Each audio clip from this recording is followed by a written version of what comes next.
Good picture, Steve. Roger, roll, Discovery.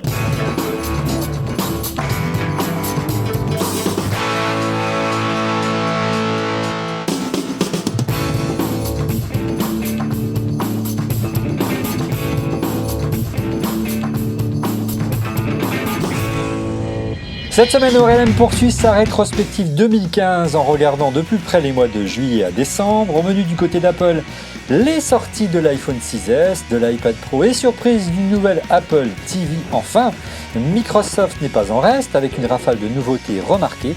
Windows 10, la Surface Pro 4 et l'étonnante Surface Book. Bonjour à tous, soyez bienvenus dans Refait le Mac, vous en avez l'habitude dans le studio Dailymotion. Dailymotion qui nous diffuse chaque semaine en exclusivité dès le vendredi soir, donc n'hésitez pas à vous abonner à notre chaîne Dailymotion, vous serez prévenu en temps réel de l'apparition, de la mise en ligne d'une nouvelle émission. Pour parler avec nous de la deuxième partie de la rétrospective 2015, la dernière émission de l'année dans Refait le Mac, Paul Rodney, l'anthropologue du Mac, mais également le Benjamin de cette émission. Bonjour. Bonjour Olivier. Ça va bien quoi? Bah écoute, ça va très bien et toi? Je te vois t'enfesser d'émission en émission. Non, absolument pas. Je suis. Allez, on se redresse, c'est la dernière de l'année. Ma colonne vertébrale On va est. se prendre quelques jours de vacances, bien mérités, crois-moi. Ah oui. Ouais. Bon, et puis En Toscane. Ouais, c'est tout. C'est très bien, tu vas nous ramener un petit peu très bien. Un petit peu de vin, un peu de jambon, très bien. Autre habitué dans Refait le Mac, le partenaire média de cette émission, il s'agit bien sûr de Julien Jay, le rédacteur en chef de Clubic, en duplex de la rédaction de Lyon de Clubic. Bonjour Julien. Bonjour Olivier, ravi de vous retrouver. Je ne comprends pas, vous n'avez pas changé de chemise depuis la semaine dernière, qu'est-ce qui se passe? Tout est prévu dans Refait le Mac, on a toujours tout est en double. Voilà, tout est en double. On a des coulisses ici à Dailymotion, on a que des... Voilà, comme Lucky Luke, on s'habille toujours la même chose, c'est connu. Tu nous ramènes quoi donc de Lyon, de la saucisse? Qu'est-ce qu'il va nous ramener pour les fêtes? Écoute, du saucisson de Lyon, on ramène du saucisson. Bon, je compte sur toi. C'est injurieux. Saucisson de Lyon, chez Raynon d'ailleurs, tiens, c'est un très bon charcutier, une très bonne adresse à Lyon si vous avez l'occasion. Bien. Et dernier invité ce soir, il a déjà fait quelques émissions avec nous, notamment on a beaucoup parlé Windows avec lui, il s'agit de Thierry Derouet. Bonjour Thierry. Bonjour à tous. Comment doit-on te présenter Thierry? Comme un journaliste un peu dinosaure et puis... un vieux briscard, on peut le dire. Voilà. Hein? Voilà, qui a connu qui est passé par à peu près tous les médias possibles et imaginables, donc il a beaucoup d'expérience en matière de tech et il en faut ce soir pour terminer l'année, car l'année elle a été riche. Mais avant de parler précisément des nouveautés d'Apple, de Microsoft, on parle tout de suite au chiffre de la semaine avec Paul Rodney. Allez Paul, quel est donc le chiffre de la semaine? Que dis-je, le chiffre de la semaine? Le chiffre de l'année du côté d'Apple. Et c'est un très gros chiffre, car cette semaine, le chiffre de la semaine, c'est 206. Un sacré numéro. Un sacré numéro, 206. Pourquoi? 206 milliards, c'est la réserve de cash dont dispose Apple. Une paille. C'est énorme. C'est bien, tu as dit milliards. D'habitude, tu dis 206, c'est bien. Ça et on ne sait pas. Donc là, 206 milliards de dollars, c'est énorme. Ouais. Sauf que, comme vous le voyez ici, 187 milliards de dollars sont en dehors des États-Unis. Ah oui, et pour les rapatrier sur son sol, Apple devrait payer énormément d'argent au fisc américain. On parle impôts en clair. Des impôts. Ouais. On parle en général de 50 milliards au minimum. Donc Apple ne dispose en réalité aux États-Unis que de 19 milliards. Ouais. Voilà. Du coup, cet argent est dehors quelque part, il rapporte de l'argent, mais qui ne rapporte pas des États-Unis. Et Apple préfère emprunter bizarrement que utiliser ce payer cash des impôts. Phénoménal. Alors, messieurs, je me tourne du côté de Thierry et de Julien. Qu'est-ce que vous inspire ces chiffres phénoménaux, hein, c'est énorme.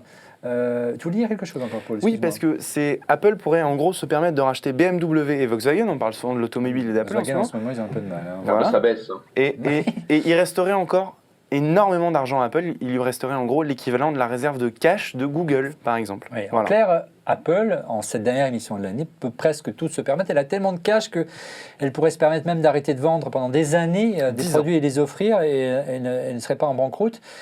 C'est quand même assez confortable d'être à la place Tim Cook, de se dire que finalement on peut tout se payer, tout se permettre, tout imaginer en termes de produits, on peut tout imaginer en termes de rumeurs aussi, Thierry ou Julien. C'est une banque internationale aujourd'hui, Apple. Et puis surtout en termes d'optimisation fiscale, c'est vrai que ceux qui se font d'abord léser en premier sont les États-Unis. Parce qu'on parle souvent du cas européen. Et puis surtout, faut quand même voir un petit peu leur mécanisme offshore. c'est-à-dire où est-ce qu'ils planquent réellement leur argent et comment ils le placent. Bon, ça c'est une autre enquête à mener. Oui, et c'est vrai qu'on avait été touchés lors de l'émission qu'on avait fait après les dramatiques attentats du 13 novembre dernier de l'attitude d'Apple de mettre le logo aux couleurs de la France sur son site internet. C'est suffisamment rare pour être souligné. On aimerait bien aussi qu'il paye un peu plus d'impôts, ce serait un peu plus logique. Julien, de ton côté, qu'est-ce que t'inspire ces chiffres? Formidable trésor de guerre. Ouais. Je suis pas sûr que ce soit un problème d'avoir de l'argent qui n'est pas sur le sol américain. Et je suis convaincu que l'administration fiscale américaine serait prête à faire un deal pour récupérer une partie de cet argent si vraiment Apple avait besoin de le rapatrier. Donc, Tu te souviens ce qu'on disait il y a quelques années du temps des rumeurs de démantèlement autour de Microsoft, hein. Ce qui est bon pour Microsoft est bon pour l'Amérique. On peut dire la même chose d'Apple aujourd'hui. oui, oui, globalement. Sauf que Apple n'est pas en situation de monopole, même pas sur le marché où ils font le plus de ventes, qui est celui de la téléphonie. Ouais, et si Contrairement Cédric à était Microsoft, avec nous ce soir, ou Rodrigo qui n'est pas là également, il mettrait un petit bémol à nos propos. C'est vrai que l'ensemble des constructeurs de la tech, des grands acteurs de la tech en général, américains, utilisent plus ou moins le même processus d'optimisation fiscale. Mais c'est vrai que ça prend des proportions chez Apple en termes de ressources financières. C'est le PIB d'un pays développé aujourd'hui. Hein. Microsoft, ça fait des décennies que son arrière-base pour ses ventes en Europe, c'est l'Irlande. Ça n'a jamais été autre chose que Oui, l'Irlande. mais Microsoft, si je me Et ça trompe pas, a fait été des redressé il n'y a pas des très dizaines longtemps, je crois bien. Oui, tout à fait, oui, absolument. Oui. Par, Pas le fisc français, oui. Pour redonner une petite échelle de comparaison, Et pour conclure. pour conclure, en fait, chez Apple en ce moment, chaque dollar investi est remboursé à la seconde où il est investi. Oui, ça laisse rêveur. Je veux bien être la banque d'Apple, en fait. C'est pas mal. Voilà. Donc c'est vraiment pourquoi avec Paul on a choisi de vous mettre ce chiffre en avant, c'est pour vous dire que finalement on pourrait lancer n'importe quelle rumeur autour d'Apple. Elle est crédible. Apple peut tout faire aujourd'hui. Peut construire des avions, peut devenir un État s'ils le veulent. Ils ont le PIB d'un État, donc développé. Donc c'est dingue. Ils ont plus de cash que les États-Unis. Techniquement, ils ont plus de cash réellement disponible. Ouais. Voilà, de liquidité. Bref, ça laisse rêveur, mais ça peut virer au cauchemar. On va voir ce que ça va donner. Dans quelques années, on continue à dérouler l'année 2015. On s'était arrêté lors de la précédente émission au mois de juin avec la WWDC et la Google I.O. On reprend tout de suite avec l'été et le mois de juillet et le mois d'août. L'été est d'ordinaire une période calme, pas pour Apple, avec le lancement d'Apple Music. Retour donc sur les premiers mois d'existence du service de streaming d'Apple. Et un détour également par Redmond pour découvrir Microsoft Windows 10. Allez, l'Apple Music, on devait normalement en parler dans l'émission précédente parce qu'on triche un peu. Hein. Il a été présenté en juin, mais vraiment le lancement était effectif l'été dernier. Ça faisait longtemps qu'on attendait l'arrivée d'un service musical de streaming chez Apple. Hein. Apple était le leader incontesté et le chantre du téléchargement légal de morceaux de musique.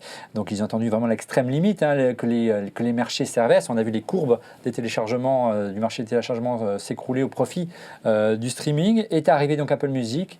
Paul, une offre qui est assez proche finalement de ce que propose la concurrence, 9,90 €, et par contre un catalogue très très riche. Un catalogue très très riche, bon d'accord, on a 30 millions de titres disponibles. À titre de comparaison, c'est à peu près ce qu'on trouve chez Deezer ou Spotify. Donc pas non plus, pas de gros changements à ce niveau-là, en tout cas en nombre pur. Ce qui est intéressant, tu le disais, 9,99 € par mois, par personne. Ce qui est intéressant, c'est les forfaits familiaux. On sait qu'Apple maintenant met l'accent sur ce partage familial. Là, on est à 14,99 € jusqu'à 6 personnes. C'est plutôt intéressant. Ouais. Là, encore une fois, pardon, je retrouve ma voix. On a vu que depuis, les Spotify et Deezer ont plutôt suivi l'attitude d'Apple. Qu'est-ce que vous avez pensé, messieurs, de cette annonce? On va revenir sur les détails technique, hein, le côté humain, la manière dont les morceaux sont presque choisis sur mesure. Je demande quand même à voir, mais c'est vrai que ça marche assez bien. Les choix éditoriaux, le lancement, il faut dire, il y a beaucoup eu d'observateurs qui ont dit que c'était pas phénoménal le lancement d'Apple Music. C'est vrai, mais il ne faut pas oublier que Apple Music n'était disponible que sur iOS, pas sur Android, hein, qui est quand même le leader incontesté des plateformes mobiles. Et aujourd'hui, on a plutôt tendance à écouter de la musique en streaming en déplacement avec son mobile, Julien.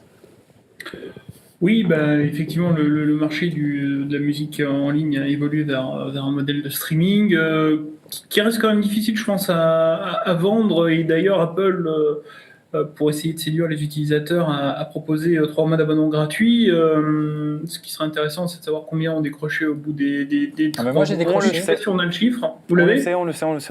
Il y a eu 11 millions d'utilisateurs à titre d'essai. Et on sait qu'aujourd'hui, la part d'utilisateurs payants qui se sont réellement inscrits aux artistes est autour des 6 millions. Voilà, en gros, globalement. Il y a des figures différentes entre 6 et 8 millions. Et alors que Ils du ont côté perdu d'un Spotify, un sur deux, quoi, quasiment, à grosse maille. Mais tu disais que l'été n'avait pas été de tout repos, mais c'est sûr qu'il n'a pas été de tout repos pour les utilisateurs d'Apple Music, parce que je peux comprendre quand même que le lancement avait été rock'n'roll et avec un service qui n'était pas tout à fait abouti et pas mal de problèmes, notamment dans les bibliothèques iTunes, qui sont retrouvés avec beaucoup de doublons, voire des albums éclatés, ce qui est jamais plaisant, quoi. Donc je pense que le lancement du service aurait pu être d'un point de vue utilisateur un petit peu plus soigné avec un produit mieux fait. Et puis déjà la conférence, on n'avait pas très bien compris ce que disaient les gens sur scène. Ils étaient pas très, je sais pas ce qu'ils avaient abusé ce soir-là, mais c'était pas très raccord. Thierry de Apple Music, qu'est-ce que tu en as pensé par rapport à ce que tu connaissais déjà du côté de Spotify, de Deezer, de Qobuz, qui va mieux d'après ce qu'on m'a dit. Donc on est heureux pour eux. Hein. Le streaming à la française de qualité, il faut vous abonner à Qobuz. Qu'est-ce que tu as pensé d'iTunes Music? C'était un peu un lancement à la hussarde, hein. C'est-à-dire que c'était plutôt une bêta version qui a été mise sur le marché. C'est la raison pour laquelle d'ailleurs. C'est un peu une habitude chez Apple cette année. Et puis il y a quelque chose qui est toujours pas fini, c'est-à-dire que ils ont mis du temps à synchroniser. On peut avoir de la musique qui est partagée, qui était massivement accessible, par exemple sur un iPhone. Et les deux sont pas compatibles. C'est-à-dire que si aujourd'hui j'avais envie de mettre ma musique aujourd'hui, la globalité de ma musique qui est sur mon Mac, sur mon iPhone, je peux pas le faire si j'ai le service de musique activé. Donc on voit quand même qu'il y a des gros défauts encore aujourd'hui inhérents à leur système. Et puis au début c'était une confusion complète, c'est-à-dire qu'on cherchait un morceau de musique en étant abonné à ce service, et on se retrouvait à avoir de la musique qui était proposée en payant. Donc il y a des moments, cette espèce de confusion où il y avait deux bases de données parallèles entre celles qui étaient en mode locatif et celles qui étaient effectivement en mode payant. Donc je reste toujours utilisateur parce qu'il y a quand même des choses qui évoluent dans le bon sens, surtout avec le partage familial. Mais cela dit, moi, mon fils, qui est sur Android, il a testé la version, il n'est pas très satisfait et il reste sur Spotify. Ouais, c'est ce que j'allais te dire. Hein. Le deuxième étage de la fusée, c'est l'arrivée d'Android. Et c'est ça vraiment qui va décider ou pas si l'aventure d'Apple Music va être un succès ou pas. Si les utilisateurs Android ne suivent pas, ça va se limiter à la plateforme iOS. Ce serait un petit peu dommage. Moi, ce que j'ai plus subi, c'était sur Mac, de gérer iTunes, qui a quand même une usine à gaz depuis des années. Et en plus, j'ai rajouté une couche streaming. Oh non, alors vraiment, Olivier. Oui. Je ne sais pas de quoi tu parles, je souhaite t'interrompre. J'ai un message de service à faire passer à Apple. Oui. Faites quelque chose pour iTunes. Débarrassez-nous-en définitivement. Bien sûr. Ou faites quelque chose parce que ne plus être obligé de réinitialiser son iPod Touch ou son iPad parce qu'on veut juste le synchroniser avec sa musique et que le truc n'y arrive pas parce qu'il affiche en attente de synchronisation et ça dure des heures. S'il vous plaît, faites quelque chose. On est passé à une nouvelle génération, à une nouvelle époque avec le streaming. On sent qu'Apple a du mal à faire cette transition. On va y arriver, mais voilà, moi j'ai plutôt mal vécu ça de manière générale avec du recul. Le catalogue, je trouvais ça sympa. La recommandation, je trouvais ça très sympa. Et ça m'a fait un peu peur parce que j'ai trouvé que ma culture musicale était parfois un petit peu limite. Je suis désolé. Très variétoche. Du Justin Bieber sur ton iPhone, non, on peut pas le dire. Justin Bieber. Non, mais c'est vrai que quand vous avez par exemple la musique de vos enfants sur votre iPhone, ça influence forcément et ça propose des choses un peu bizarres.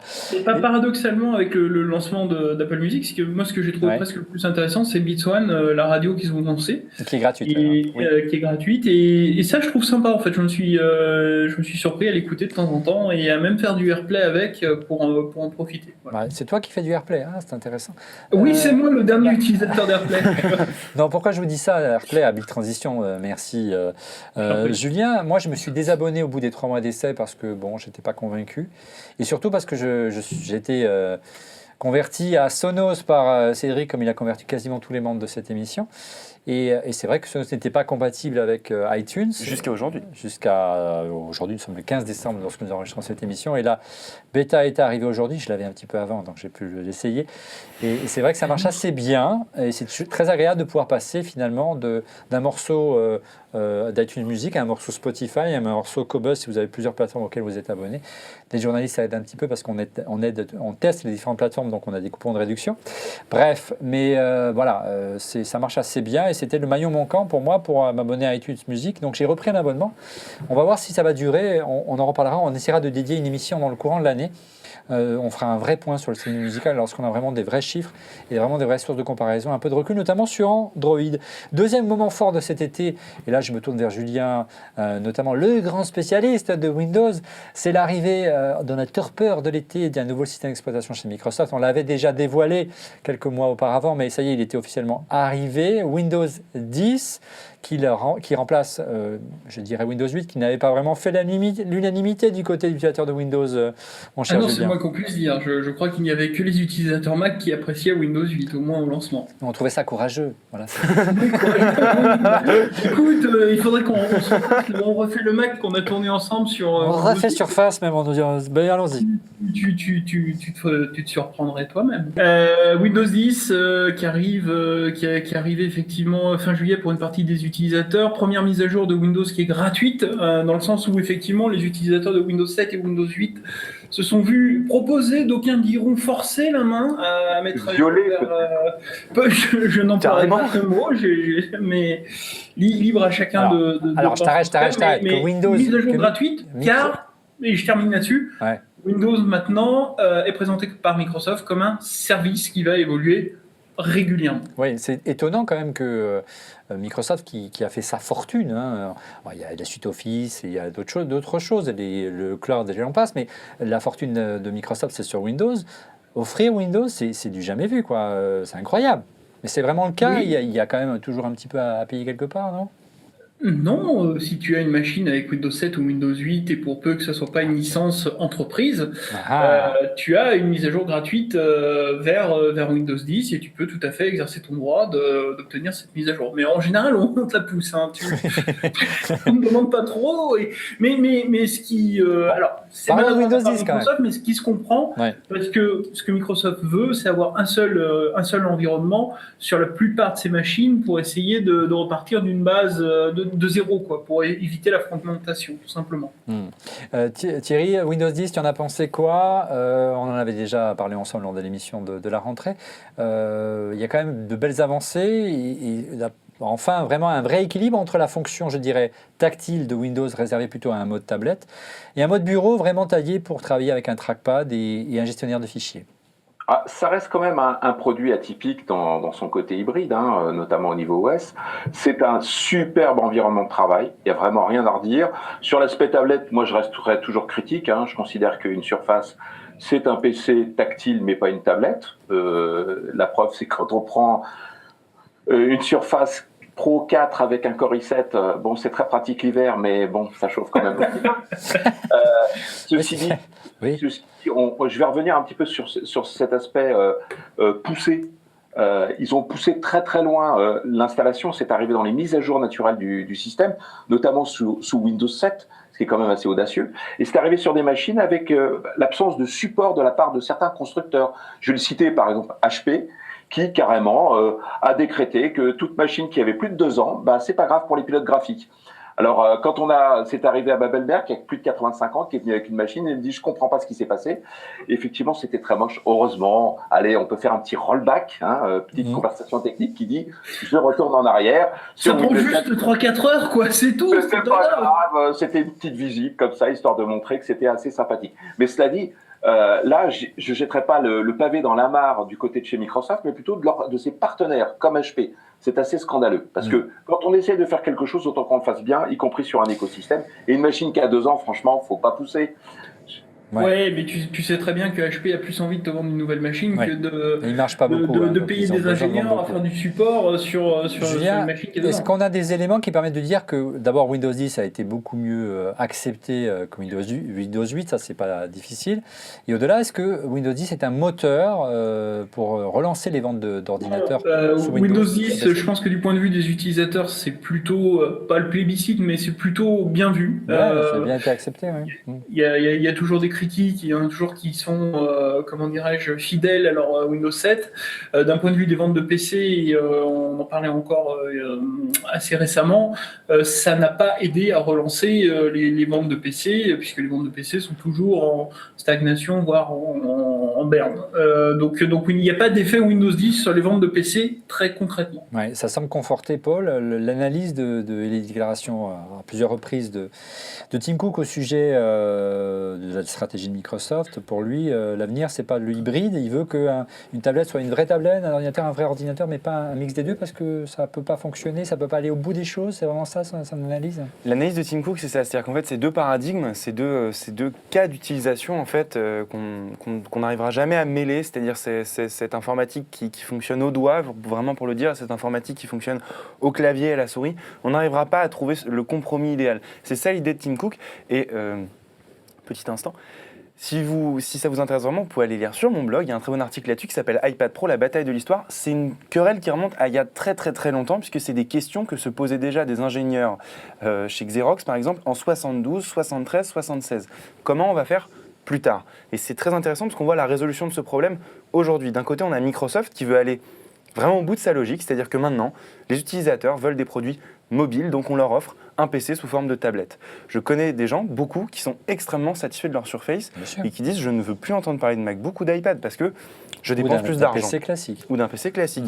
De l'autre côté, il y a des gens qui disent « ah bah moi, mon iPad, j'aime bien, c'est très immédiat, c'est super facile. » Justement, il y a des gens qui disent « on reproche souvent à l'iPad de ne pas avoir de système de fichiers. » Et ben, on rencontre des gens qui disent excusez-moi. Rien avec nous. On rencontre des gens qui disent « moi, ça m'arrange qu'il n'y ait pas de système de fichiers. Au contraire, j'aime ça, j'aime le fait que ce soit un appareil… » C'est générationnel, très, on l'a souvent dit. Hein. C'est très générationnel. J'aime le fait que ce soit un appareil dénué de beaucoup de fioritures qu'ont les ordinateurs classiques. Voilà. Est-ce qu'on ne ferait pas de débat? Parce que quand on essaye d'opposer l'informatique classique à l'informatique tactile, la vraie révolution, c'est le cloud. Et ce qui est au cœur de la stratégie de Microsoft, comme de celle d'Apple aujourd'hui, et comme de celle de l'ensemble des acteurs, c'est le cloud quoi qu'il arrive, c'est-à-dire la simultanéité de toutes ces données sur tous ces devices. Microsoft est devenu complètement agnostique, Apple est aussi agnostique qu'il peut l'être, et en tout cas, la vraie révolution depuis ces dernières années, on le voit, c'est ça. Et quand on regarde les conversations que peuvent avoir les gens normaux, hein, qui sont un peu moins focalisés sur la technologie que nous, ce qui les ébahit aujourd'hui, c'est cette capacité à pouvoir stocker librement de la donnée et à y accéder tranquillement. Et cette révolution, c'est que le début aujourd'hui, parce que quand on regarde les accès qu'on peut avoir aujourd'hui, c'est pas encore totalement ça, mais la mobilité aujourd'hui, elle est en train de s'installer, et puis l'accès à toutes ces données tout le temps, ça, c'est la vraie révolution. Et que ça soit tactile ou pas, et ben, peut-être que c'est cette capacité aujourd'hui à avoir différents types d'appareils et à accéder à ces données qui fait que, au fond, c'est peut-être pas la peine de se poser trop de questions. Ouais, dans tous les cas, il y a un point sur Windows 10, on pourrait en débattre des heures, il a bien conscience qu'on est limité, et c'est bien normal. Il y a un pari qui pour l'instant est raté de la part de Microsoft sur Windows 10, c'est le pari des apps. Microsoft avait fait le pari de faire venir les développeurs sur son store avec Windows 10. Je crois qu'il y a eu 4 ou 5 apps notables qui sont sorties depuis juillet. Autant dire rien. Et pour l'instant, le Windows Store est toujours autant en jachère qu'il l'était à l'époque de Windows 8, malheureusement. On va essayer d'y revenir sur Windows dans une autre émission, mais il faut qu'on avance. Juste une petite parenthèse estivale. C'était l'occasion pour Apple de présenter un nouvel iPod, l'iPod Touch dernière génération. Voilà, l'iPod existe toujours. Un petit hommage, je dirais, au baladeur d'Apple qui a permis un tel renouveau de la marque et a conduit au lancement de l'iPhone et de l'iPad. Voilà, c'était à souligner, surtout qu'Apple a entre-temps arrêté l'iPod classique. Oui, Julien, mais on conclut. Figure-toi, Olivier, que comme j'ai un petit côté dinosaure parfois, j'ai acheté un iPod Touch dernière génération. C'est donc toi. Et oui, parce que moi j'ai un peu de mal avec la musique dématérialisée, donc j'aime bien avoir. Il n'y a plus d'iPod classique, il y a beaucoup d'orphelins de l'iPod classique. Il y a encore un petit marché des baladeurs. Mais ils ont supprimé le petit bouton qu'il y avait sur l'ancienne version au dos de l'iPod Touch où on pouvait mettre la dragonne. J'étais un peu malheureux. Il n'y a plus de dragonne, il n'y a plus ce petit bouton qui ne servait à rien. C'est-à-dire qu'il fallait l'acheter la dragonne, c'était quand même assez exagéré. Mais c'est vrai qu'il y a encore de la possibilité, il y a encore un marché pour la musique matérialisée ou dématérialisée, je ne sais pas comment on peut l'appeler, parce que c'est matérialisé, mais en tout cas un marché en termes de morceaux qu'on veut posséder, avec de la musique de qualité, en haut de gamme, avec de l'encodage haute résolution, du FLAC et j'en passe. Mais Apple ne s'intéresse pas à ce marché-là, hein, malheureusement. Et on l'a vu aussi sur iTunes Music, sur Apple Music tout à l'heure. Hein, le niveau d'échantillonnage, on aurait pu imaginer qu'Apple soit plus exigeant qu'un Spotify ou qu'un Deezer. Mais hélas, pas du tout. On passe un mois extrêmement riche en termes de nouveautés chez Apple. Le mois de septembre, la rentrée. Le mois de septembre est traditionnellement chargé pour Apple avec notamment la présentation des nouveaux iPhones, mais cette année, nous avons aussi eu droit à la présentation de l'iPad Pro et de l'Apple TV 4. Cela faisait longtemps qu'Apple n'avait pas présenté autant de nouveautés, quitte à en faire un peu trop. Débat. Alors messieurs, qu'avez-vous pensé de cette keynote de rentrée? C'est vrai qu'on le disait dans le sommaire, ça faisait très longtemps qu'Apple n'avait pas présenté autant de nouveautés pour la même keynote, quitte à cannibaliser les annonces, quitte à ce que certaines annonces passent, je dirais, sous le tapis. Qu'est-ce que vous en avez pensé? L'iPad mini 4 à la trappe. Oui, par exemple, mais c'est vrai que c'est assez étonnant comme mode de communication. C'est tout ce qu'on reprochait aux autres, c'est-à-dire que les constructeurs traditionnels ont tendance à faire je dirais une flopée d'annonces et on n'arrive pas à en sortir un du lot. Bien sûr, l'iPhone 6 est sorti du lot, mais Apple a cette tendance-là, a voulu tous se débarrasser d'un coup. Je trouvais ça un peu dommage. J'aurais préféré qu'ils diffusent l'Apple TV en octobre en même temps que l'iPad. Disons que s'ils avaient, je pense que dans leur, on va dire qu'il y a des gens intelligents chez Apple, Oui. et dans leur plan, ils se disaient qu'ils allaient lancer l'Apple TV avec un service de streaming vidéo, une offre à la Netflix, et que donc ça pourrait valoir un événement en octobre. Oui. Pas de bol, a priori, ils n'ont pas eu le deal. Donc, Toi, tu penses que l'Apple TV à elle seule n'était pas suffisamment forte pour non, tu ne peux pas faire un event sur juste une Apple TV. Non, mais tu aurais pu faire en octobre iPad Pro plus Apple TV, puisqu'ils ne sont arrivés que bien après, qu'en novembre. Je pense pas, et puis c'est quand même diamétralement opposé. iPad Pro, Apple TV. Bon, je sais bien que le Pro ne veut pas dire ce qu'on peut entendre, c'est-à-dire une connotation entreprise toujours chez Apple, mais c'est quand même difficile de parler d'un produit qui est plutôt typé effectivement Pro ou créateur ou graphiste, etc., avec un produit très grand public que tu mets dans le salon. C'est quand même une chose. Alors parlons de l'annonce majeure de cette keynote de septembre, c'est l'iPhone 6S. On va commencer avec Thierry, qu'est-ce que tu en as pensé? En termes de design, pas de révolution, on le savait. C'est une année de transition, une année sur deux, simplement une montée en puissance, une version S pour Speed, on imagine. Alors qu'est-ce que tu en as pensé, notamment de cet écran 3D Touch qui permet de supporter différents niveaux de pression? Est-ce que ça t'a convaincu avec un peu de recul? Est-ce que tu utilises cette fonction au quotidien? Ben non, parce que moi je suis encore sur l'iPhone 6. C'est une bonne réponse. Et puis, deuxième chose, si je l'ai quand même beaucoup essayé pour essayer de voir s'il y avait un vrai bénéfice pour le moment immédiat. C'est pas le cas sur toutes les applications, ça le supporte pas. J'ai du mal à ça comprendre. Va mieux quand même, ça va mieux quand même. Enfin, cette espèce de clic droit d'écran avec un petit retour de force. Bon. On ne peut pas critiquer sur la fonctionnalité, mais ce n'est pas ça qui va changer les usages. Ils ont effectivement amélioré l'appareil. Il y a quand même beaucoup de choses. Mais il n'y a rien d'extraordinaire. L'appareil photo, il y a pas mal de choses qui ont changé. C'est surtout la puissance qui saute aux yeux. En termes la puissance, oui. La vitesse est remarquable. Il reste quand même ce truc qui chatouille toujours, c'est cette autonomie qui pose un souci, même si l'OS a évolué avec cette petite fonction batterie qui effectivement arrive à optimiser un peu l'autonomie sur les appareils, mais pas sur tous. Enfin, bon, c'est dans la droite continuité de ce qu'ils ont proposé. Cet iPhone est quand même incroyable. C'est pas ce qu'il y a de plus abouti en termes d'offres technologiques aujourd'hui, mais je pense que les utilisateurs de l'iPhone sont en contre-foot parce que c'est pas pour la surenchère technologique qu'ils vont l'acheter. En revanche, il y a eu un petit recul qui est assez amusant, c'est avec cet écran. Il a fallu augmenter un petit peu l'épaisseur de l'iPhone. Et puis on se rend compte qu'au fond, pourquoi pas. Ouais. Julien, tu en as pensé quoi justement de cet écran à capteur de pression, la manière dont les designers d'Apple sont omnibilés par la finesse et donc on réduit au maximum la capacité de la batterie, alors qu'on nous sort une coque avec une batterie énorme derrière, avec un...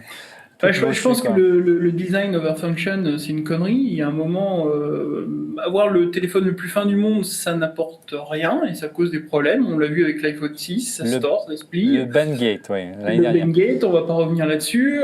Effectivement, le nouveau modèle d'iPhone a une coque renforcée, est un peu plus Il n'y a pas eu de lourd. Bendgate, mais il y a eu d'autres sources de polémique. Souviens-toi de la polémique sur la puce. Ah oui, entre oui, Samsung et TSMC. Samsung et TSMC, sais, mais ça, c'est comme une comme la tradition, il y a polémique toujours une de petite savoir polémique si de on l'iPhone achète chaque un année. verre avec un SSD Samsung ou un SSD Hitachi. Ouais, c'est Oui, une d'accord. tempête dans un verre d'eau. Hein. Ça, c'est une tempête dans un verre d'eau. Par contre, sur l'iPhone en lui-même, je pense que c'est la version S d'iPhone la plus convaincante qu'Apple Ouais, a jamais sortie en c'est termes de nouveauté. Parce que si on réfléchit bien, c'est celle qui apporte le plus depuis qu'ils ont ce TikTok modèle. On parlait de TikTok dans la précédente émission. Par contre, bon, le revers de la médaille, c'est que là, je rejoins entièrement Thierry, mais ça, je vous l'avais déjà dit, c'est que cet écran 3D Touch, pour moi, hormis la prouesse technique, ça ne sert à rien. En fait, ça m'emmerde au quotidien. Je l'active régulièrement quand je ne veux pas l'activer, et le reste du temps, j'en ai pas besoin. Ouais. Et moi, par moment même, ça me gêne lorsque je veux déplacer des applications où vous devez Tout à mettre le fait. doigt. Donc, faut trouver le...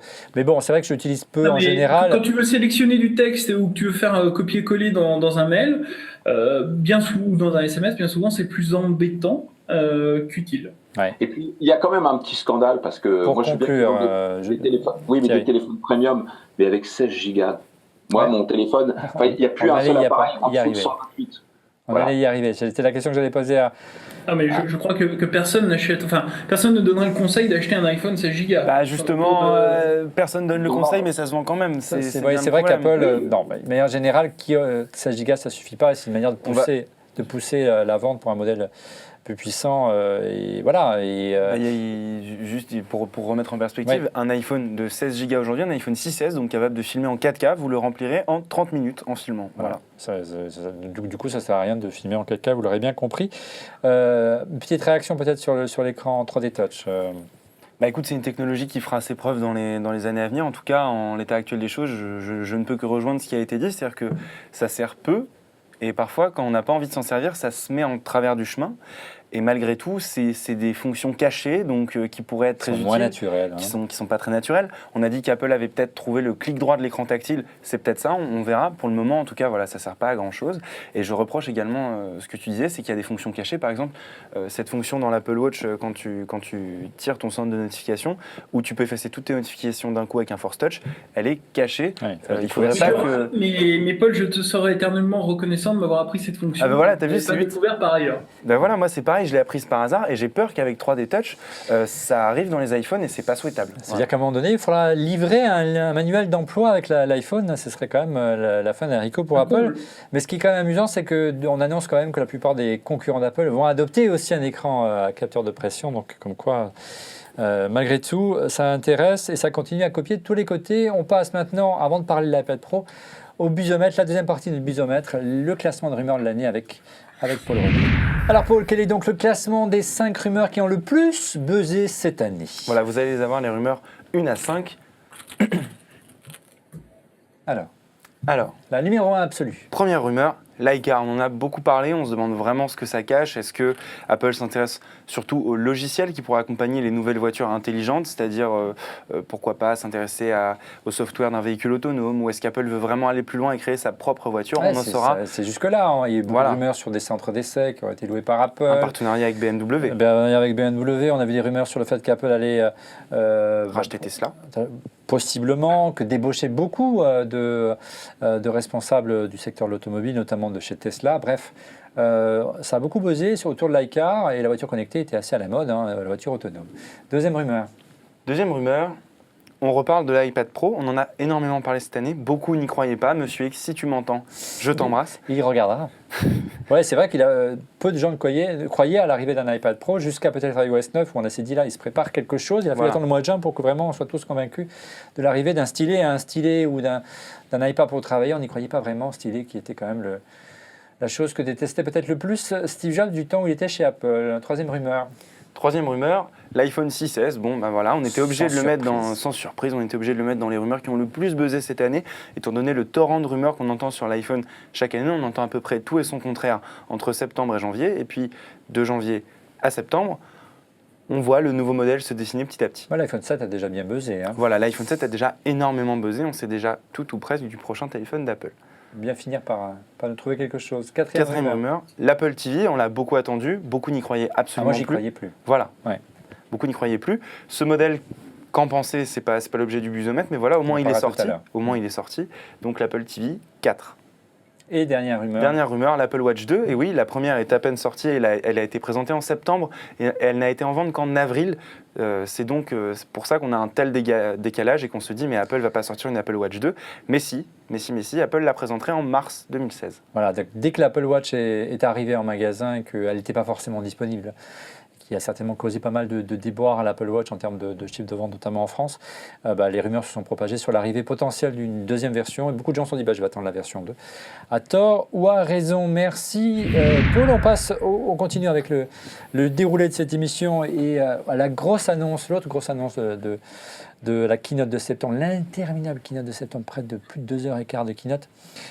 C'était l'iPad Pro. On l'a dit dans le busomètre, Apple a lancé, Monsieur X ne le croyait pas, une tablette pour les professionnels avec un stylet. Oui, mais je sais bien, tu l'as là et tu en es plutôt content. Ah, je l'adore. Alors, que penser de cet iPad Pro? On a consacré une émission il n'y a pas si longtemps, on a un peu plus de recul aujourd'hui maintenant. Paul, est-ce que véritablement c'est un objet pour travailler? Est-ce qu'Apple a convaincu? En tout cas, toi, en tant qu'étudiant, tu sembles avoir franchi le pas.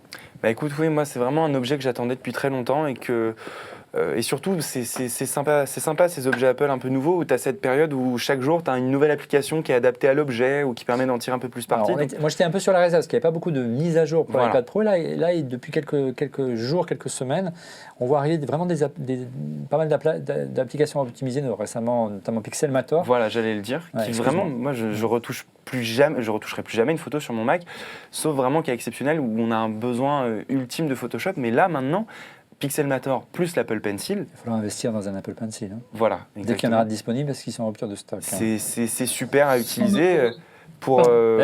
Moi, je m'en sers vraiment pour tout. Écoute, pour te dire, le buzzomètre et le chiffre de la semaine, ils ont été en très grande partie faits sur l'iPad Pro. Ils ont été validés sur le Mac parce qu'on diffuse sur cet écran depuis un Mac.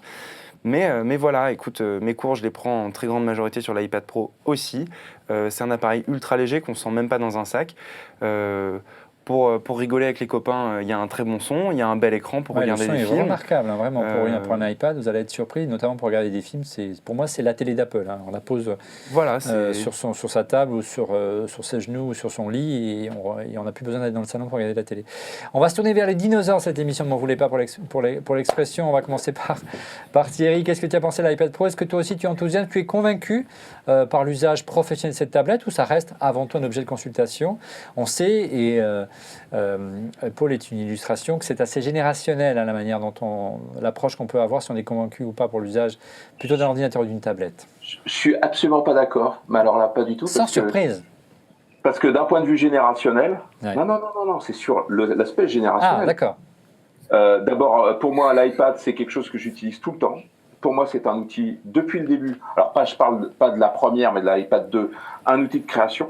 Donc, je travaille énormément avec, j'écris énormément avec. Voilà, L'iPad Pro, je suis enthousiaste comme pas possible. Je suis juste un peu attentif parce que ça serait sympa qu'ils sortent le clavier en AZERTY. Ouais, ça, ils ont juste oublié qu'on était en AZERTY en Europe. Parce qu'on a essayé de faire une démonstration, mais c'est super le QWERTY.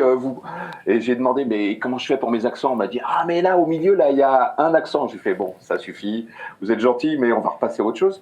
Donc, ils ont un petit décalage et un retard à l'allumage avec leurs accessoires. Le stylet est également en rupture de stock. L'appareil est extrêmement performant. Oui. Moi, c'est ce qui m'a laissé le plus sur le... Voilà. J'ai jamais vu un appareil aussi puissant de cette taille-là, y compris pour travailler. Donc, et silencieuse, il n'y a pas de ventilateur, il n'y a rien, contrairement à Surface, choses comme ça. Mais je m'étais posé la question l'autre jour en me disant, tiens, je vais quand même repasser, parce que j'aime bien Windows 10 aussi, sur une Surface Pro 4. Et puis je l'ai soulevé, j'ai eu chaud à la main. J'ai commencé à transpirer, je dis non, c'est pas sérieux. Et c'est juste, il y a des choses comme ça qu'on ne peut pas oublier. Et l'iPad Pro est encore léger. Alors, c'est sûr que quand on rajoute son clavier, et le clavier disponible aujourd'hui, c'est le clavier Logitech qui est franchement pas terrible. Qui est un peu lourd. Non, il n'est pas terrible. Il porte juste le poids de l'ensemble à 1,4 kg. Ouais, il est lourd. Voilà. Merci Julien. C'est plutôt ça le problème. Voilà. Mais c'est un vrai clavier. ce qui confine l'usage au niveau de l'absurde, parce que ce qu'on cherche, c'est quelque chose d'extrêmement léger, et pas un espèce de... Mais ce qu'on ne comprend pas, c'est comment Apple peut sortir un iPad pour les pros sans clavier AZERTY. C'est comme si Apple sortait un Mac et obligé de sortir un clavier AZERTY. Ce serait juste impossible de le vendre, c'est pareil. Pourtant, ils en vendent, hein. C'est paradoxal. Ça montre la force d'attraction de cette marque encore aujourd'hui. Mais peut-être, pour conclure. Et puis l'écran, quoi. Je veux dire, soyons enthousiastes, parce qu'un tel écran, entre sa qualité d'affichage, sa taille, et tous les usages qui sont aujourd'hui proposés, ça reste quelque chose d'extraordinaire. En revanche, la vraie critique, parce qu'aujourd'hui on a du multitâche, s'il n'y a pas le clavier, on va utiliser le clavier virtuel qui va utiliser la moitié de l'écran, et là on est aux confins de la stupidité. C'est-à-dire qu'on a deux plus petits iPads mini côte à côte avec un écran à côté. Ça ne sert pas à grand-chose. Effectivement, Julien, ton analyse, là, allez, un petit hommage à Microsoft quand même ce soir. Il semblerait qu'Apple ait suivi quand même la tendance qu'a imposée ou impulsée Microsoft il y a quelques années déjà avec Microsoft Surface. Ils suivent la tendance avec l'iPad Pro. C'est dans la lignée de Surface, on est bien d'accord? C'est difficile de dire le contraire, surtout lorsque tu vois qu'on n'a pas les œillères à refaire le Mac, Julien, quand même. Oui, non, mais je comprends, mais bon, là, je me pince, devant l'évidence, vous vous résignez à l'admettre, je veux dire. Effectivement, alors ce n'est pas, comment dirais-je, un hybride au sens où Microsoft ou Intel le définirait, mais par contre, effectivement, c'est largement inspiré du travail de Microsoft autour de Surface, et du coup, par voie de conséquence, Apple valide, qu'il le veuille ou non, et que le discours marketing le veuille ou non, la pertinence de l'offre Surface. La seule différence, c'est l'écosystème. Oui, je suis tout à fait d'accord avec Thierry pour dire qu'une Surface Pro... Alors moi je m'arrête au modèle 3, le 4 je ne l'ai pas encore trop découvert ou défloré, mais oui ça chauffe, oui ça peut faire du bruit parce qu'il y a un ventilateur, etc. Sauf que la puissance des apps que je vais exécuter sur ma Surface est bien différente à ce que je vais faire sur l'iPad. Ça ne veut pas dire que ce que je vais faire sur l'iPad n'est pas bien, et je trouve que l'iPad Pro en l'occurrence est une magnifique réalisation, magnifique écran. Moi, ce qui m'intéresse le plus, c'est le pros qui est à l'intérieur, parce que effectivement, la puce qu'ils ont conçue est encore une fois state of the art, et je pense que Apple a effectivement une équipe de designers et d'ingénieurs de puces ARM qui fait juste le meilleur travail au monde. Voilà, très bien, continuez comme ça. Moi personnellement, c'est pas le type d'iPad que j'achèterais, mais tu préfères ton ordi encore en clair pour travailler aujourd'hui. Oui, moi je reste sur un ordinateur, et les erreurs, par contre, les errements qu'on voit depuis l'ère Tim Cook, qui sont de lancer un iPad Pro sans avoir de stock de stylet ou sans avoir de clavier en AZERTY. Comment c'est possible? Pour un chantre de la supply chain, ça fait un peu désordre, effectivement. Oui, je ne comprends pas. Bien. Même Microsoft, dont on sait quand même en tout cas, ça a validé, c'est toi qui me disais ça l'autre jour, Julien, en tout cas, ça a l'avantage de l'arrivée de l'iPad Pro, ça a validé les tarifs d'accessoires chez Microsoft et de la Surface. Oui, absolument, parce qu'on se disait, comment un clavier à 139 €? Non, finalement, c'est pas cher. 179 € chez Apple. Les premiers claviers Microsoft Typecover pour Surface, ils étaient à 139. Je crois qu'après, avec le dollar, ils sont passés à 149. Apple le vend 179. On se sent mieux tout de suite. Finalement, c'est pas cher, Microsoft. C'est pas cher, c'est un accessoire. Allez, messieurs, on enchaîne avec l'autre grande nouveauté, la dernière nouveauté de septembre, à savoir l'Apple TV. On le disait à l'heure du bisomètre, on n'y croyait plus. Une 4e génération du petit boîtier noir à brancher à la télé. Qui est nettement plus gros. Oui, nettement plus gros. On a été plutôt déçus par le design, mais quid du reste, l'ergonomie, on a consacré une émission. Moi, je trouve que ça s'est pas mal amélioré, mais quel est votre sentiment autour de l'Apple TV, ses manques? On commence avec Thierry. On peut passer au sujet suivant. Là, c'est un sujet qui fâche, l'Apple TV, la nouvelle génération. D'abord, l'ancienne génération, on parlait tout à l'heure de l'Apple Music, on ne peut pas y accéder, sauf sur le nouveau modèle. Bon, je veux bien qu'il faut faire des ruptures de temps en temps, mais ça gave un peu. Ce nouveau modèle d'Apple TV... Il faut en changer, monsieur. C'est quoi le bénéfice? C'est jouer. Les jeux sont pas terribles. C'est quoi? C'est regarder des films. On peut le faire sur l'ancien modèle qui vaut 79 €. C'est quoi? C'est stocker quelque chose dessus. Je sais pas, à part des applications, j'ai toujours pas compris ce qu'on pouvait stocker dessus. Et puis, franchement, c'est terminé ce truc-là. Moi, j'ai quand même un souci. Et en plus... Il est énervé, Thierry. Thierry, il envoie du bois. Il envoie du lourd. Je suis super content d'entendre des rumeurs qui disent qu'il y aurait éventuellement un modèle de mise à jour. Parce que je veux pas dire, ok, on n'a pas encore le débit pour la 4K, mais là, franchement, il y a une expression, c'est le foutage de gueule, parce que pas supporter la 4K sur un produit à 179 €, je crois que c'est ça, Ouais, 32 minimum, gigas. minimum. premier prix. Moi, je comprends pas. Il y a d'autres trucs qui sont sortis là, le Shield de Nvidia et des choses comme ça.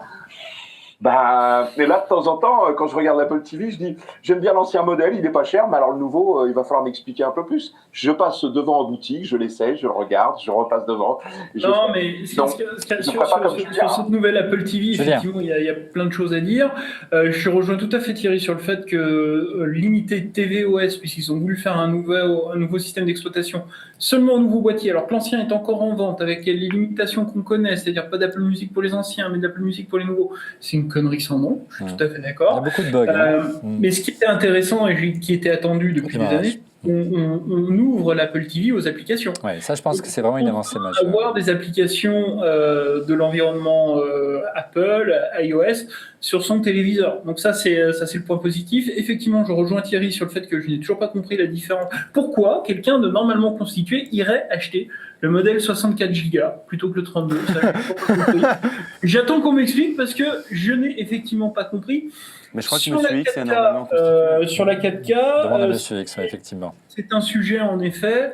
C'est peut-être pas le point que je reprocherais plus Non. au produit, parce qu'aujourd'hui la plupart de l'écosystème est quand même en 1080p, même s'ils les vendent en Ouais. 4K, c'est l'avenir. On a souvenir que les précédentes Apple TV, elles étaient en 720p, alors que J'ai attendu. attendre il y a un certain moment avant que ça passe au 1080p. Donc finalement, ce que je reprocherais moi au produit, c'est son prix qui est élevé, le design qui a pris du poids, enfin qui a pris, enfin je comprends pas pourquoi L'épaisseur. finalement il a pris en épaisseur alors que il n'y a rien. Enfin, dedans, ça, il y a attendre rien 5 ans pour accoucher d'un boîtier légèrement plus épais, alors que, encore une fois, ça montre les incohérences. Et- Les designers d'Apple, ils ont une phobie de la finesse, puis là, nous sortir un pavé comme ça, on comprend pas. Et l'OS, désolé, mais l'OS est buggé et pas fini. Avant Et que je me fasse on en revient l'avocat du diable, peut-être la réaction de Paul par rapport à l'Apple TV. Je suis gêné. Tu n'es pas convaincu? Non, je suis pas convaincu du tout. C'est un produit que j'attendais moi aussi parce que je connais des fans de l'Apple TV qui me disent. Alors quand les gens aiment l'Apple TV, ils l'aiment au-delà de tout. Hein. J'en connais dans ma famille qui me disent c'est le meilleur produit d'Apple. Moi j'adore, c'est tellement simple, c'est joli, c'est petit. Et puis tu vois le nouveau, tu fais. Oui, mais justement, est-ce qu'il n'y a pas une essence du produit qui a un peu disparu là? Enfin, la Siri Remote, très bien, ça c'est vachement sympa, la Siri Remote. Tu la recharges en Lightning, t'aimes pas. Il y a quelques ça, c'est soucis pas- de précision autour du Voilà. trackpad. On a un peu de recul, on a tendance de temps en temps à toucher le pavé mais le tactile, système- à avancer, reculer. Il y a un truc à améliorer, mais c'est vrai que c'est un progrès. Le système de recherche universel est cool, voilà, ça c'est Et plutôt Siri quelque chose de- fonctionne super bien. Siri fonctionne super bien, mais encore une fois, il y a d'autres plateformes qui le font. Donc c'est un produit en devenir, et c'est un peu triste de se dire qu'Apple a sorti un produit en devenir à 180 € après 5 ans sans mise à jour. Voilà. Moi, ce que j'espère, c'est que dans la Mais les biographie jeux sont sympas, ça je suis pas d'accord, les jeux sont cool. Dans la biographie d'Isaacson, j'espère que la déclaration de Steve Jobs, Finally Cracked Down on TV, c'était pas la série, enfin cette remote, quoi, cette télécommande. Parce que si c'est ça. C'était l'une hypothèse qu'on avait avancée dans cette émission, hein, vraiment ce qui resterait de cette télé d'Apple, puisqu'elle existait, elle était en labo, mais finalement elle n'est pas sortie. C'était la remote, la série remote. Et le reste, Apple a un peu en urgence aurait développé Alors, le boîtier de. Un truc, c'est une suggestion. C'est Ouais. qu'est-ce qu'ils font avec le son? Ils auraient pu foutre un DAC pour éventuellement pousser de la musique haute définition. Ouais. Ils auraient pu pousser, parce que je rappelle quand même que le son de l'Apple TV est pas mauvais, mais sur la nouvelle génération, ils auraient pu pousser un cran au-dessus. Et surtout qu'il n'y a pas de sortie. Du DTS Master Audio, des choses comme ça. Il n'y a pas de sortie optique, hein, il faut tout par la Il n'y a plus de sortie optique. Mais de toute façon, tu peux pas faire du DTS Master Audio avec une sortie Oui, mais optique. enfin, si tu t'es as un limité vieux. en 520. Mais si tu veux faire du 5.1 avec un meilleur ampli, tu ne peux pas le brancher. Mais, Donc bon, c'est Ouais. pas le produit. Il manque quelque chose, c'est pas fini. alors moi, je ne suis pas d'accord C'est pas fini. sur l'Apple TV, je vais vous dire pourquoi. D'abord, les jeux vidéo, moi, je ne suis pas un grand joueur, je suis plutôt un casual gamer, hein, des jeux comme ça pour en famille avec les enfants. D'abord, à la maison, les enfants l'ont adopté. On n'avait pas forcément, j'avais une Xbox, mais voilà, ils l'ont adopté tout de suite. Ils ont compris. Xbox, pardon. Ouais, j'avoue, c'est des choses qui arrivent. Une vieille Xbox, hein, une 360, donc ça Oui, va, bah, ça va. Donc les Bah, gars, la bonne quoi. bah ouais, voilà. Voilà, donc ils ont plutôt adopté et j'ai observé et ils ont répondu oui, hein, franchement. Et le fait de jouer, on peut jouer avec la télécommande sans forcément investir dans une manette de jeu, même si c'est beaucoup mieux. Donc je pense qu'en termes de jeu, mais l'idée de dire je commence à jouer sur mon iPhone, mon iPod, mon iPad et en déplacement dans ma chambre et je finis dans l'écran du salon, je pense qu'il y a quelque chose à développer par rapport à ça. Et est-ce que Pac-Man 256 est disponible? Mais il va arriver, attends. Et il se passe quelque chose en ce moment, depuis quelques semaines autour de l'Apple TV. Il y a plus de support, d'après moi, autour de l'Apple TV plus d'engouement aujourd'hui auprès des développeurs autour de l'Apple TV qu'autour de l'Apple Watch aujourd'hui. Il y a près de 3500 applications qui sont aujourd'hui disponibles, c'est quand même énorme, en si peu de temps. Et il se passe quelque chose. Le seul problème, c'est qu'on est en France. Et que d'abord, la tarification n'est absolument pas, je dirais, taillée pour atteindre un prix psychologique pour le public français, surtout quand on connaît le pouvoir d'achat en France. Et au-delà, on est en France, on s'appelle Apple TV, on veut des télés françaises, et il n'y a pas d'application de télé française, c'est quand même un gros problème. Et encore une fois, ça vient qu'Apple est loin, est à Cupertino, et devrait se bouger un petit peu. C'est ce qui sert à s'asseoir, et devrait aller convaincre les chaînes de télé, si je peux terminer. Je ne veux pas trahir de grands secrets, mais chez Apple France, il y a des gens qui s'occupent d'essayer de négocier des deals avec des chaînes de télévision. Non. Et les chaînes de télévision ne veulent pas. Non. On a des box. Non. Il n'y a personne à Apple France qui est en charge de. Non, c'est pas vrai. Non, mais je t'assure. Mais c'est pas au niveau d'Apple France que tu gères ce genre de choses. Je veux dire. Appelle ça Apple Europe ou appelle ça. C'est pas de souci. Mais ce que je peux te dire, c'est que tu peux pas envoyer un commercial aller rencontrer Néon Spaloni ou le patron de Canal+.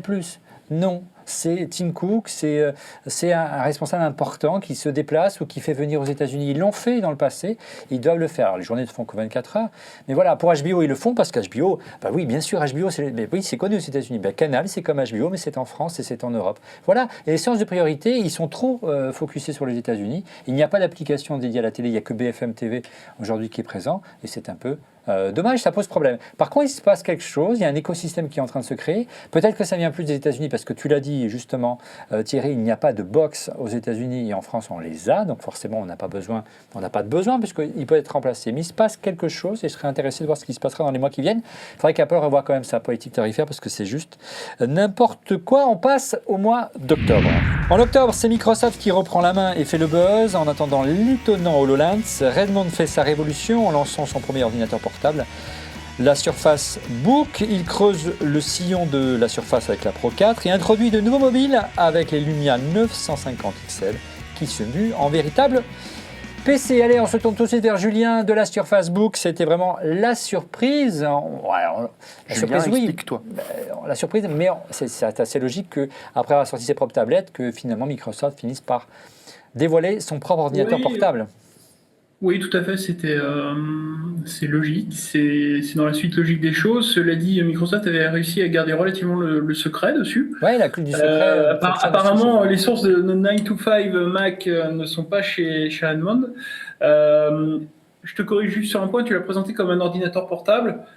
Chez Microsoft, on le voit plutôt comme un 2 en 1, c'est-à-dire que effectivement, c'est à la fois un ordinateur portable, mais à la fois une tablette, puisque tu peux la retirer du clavier et ça devient. Oui, il le compare. Alors la keynote, il le compare au MacBook Pro 15 pouces, donc. Oui, je ne compare pas à l'iPad.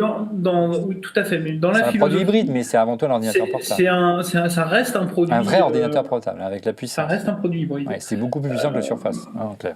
Maintenant, le problème de Microsoft, et on en parlait tout à l'heure, c'est que effectivement annoncé en octobre, pas lancé en Europe avant le premier trimestre 2016. Je ne sais même pas si c'est pas le premier semestre. Donc, grosse difficulté pour Microsoft puisque le produit est disponible aux États-Unis, mais pour faire traverser l'Atlantique, c'est toujours compliqué. Oui, mais tu vois que les problèmes de supply chain, c'est pas réservé qu'à Apple. Tu as pensé quoi de cette nouvelle machine, la Surface Touch, d'un vrai PC portable ou presque hybride chez Microsoft? Ça te semble logique et tu n'as pas peur qu'ils se fâchent un peu plus avec leurs partenaires constructeurs historiques? De toute façon, ils sont fâchés depuis Windows 8. Donc, je posais la question. La Surface. Ah oui, je posais la question à Thierry. Pardon, excuse-moi.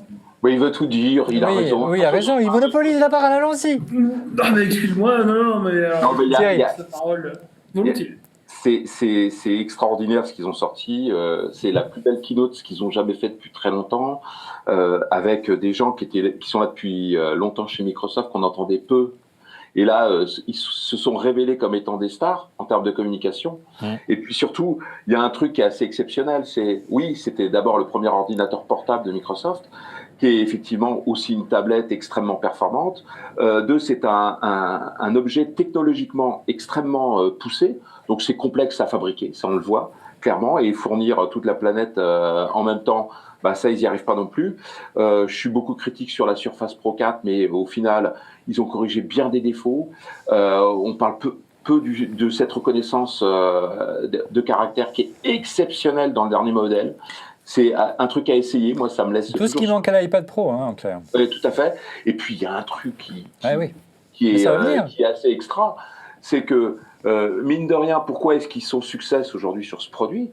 C'est que c'est un remplacement de PC portable qui séduit beaucoup de gens avec Windows 10. Et là, pour une fois, ils ont réussi un tour de main extraordinaire. Ils ont réussi à aligner leur planète, c'est-à-dire à tout proposer au même moment, c'est-à-dire l'OS, le produit en tant que tel, et puis derrière les applications qu'ils ont également renouvelées. Bref, une grande réussite de la part de Microsoft, une grande année pour eux. Tu parles d'Apple, là. Tu fais le portrait robot d'Apple. Le matériel, le logiciel, c'était la voie à suivre. Microsoft est en train de devenir un nouvel Apple, et tant mieux pour eux, et Apple est en train de devenir une sorte d'ancien Microsoft, mais ça promet. Paul, ta réaction à la sortie de ces produits t'avait beaucoup séduit lorsqu'ils ont été présentés. Ah ouais, là sur Facebook, moi je trouve que c'est un superbe produit, c'est un produit magnifique. Le mode clipboard, je trouve que c'est très malin. La charnière, on en a beaucoup parlé. La seule chose que je peux reprocher à cette charnière, c'est que quand on ferme le produit, elle laisse passer l'air en fait entre l'écran et le clavier. Ça peut être un problème si, comme moi, vous laissez traîner des trombones ou des choses au fond de votre sac. Mais malgré tout, c'est un très très beau produit.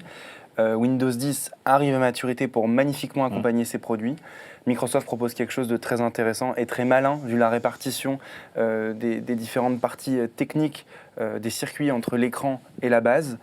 Voilà, donc la Surface Book, c'est un très bon produit. La Surface Pro 4, on va en parler après, mais petit tour d'horizon. Non, vas-y, on en va pas. On y va. Après, alors, la Surface Pro 4, c'est aussi une super tablette, vraiment, très puissante. Thierry, je te rejoins sur le fait qu'elle chauffe, mais je trouve que malgré tout, c'est moins présent que sur la 3.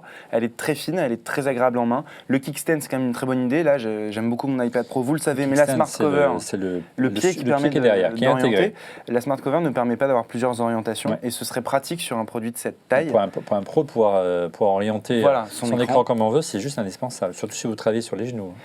Et après, ça, je pense que... Et puis, il y a un trackpad, accessoirement. Voilà. Aussi, du point de vue commercial, je pense que les Lumia 950 et 950 XL...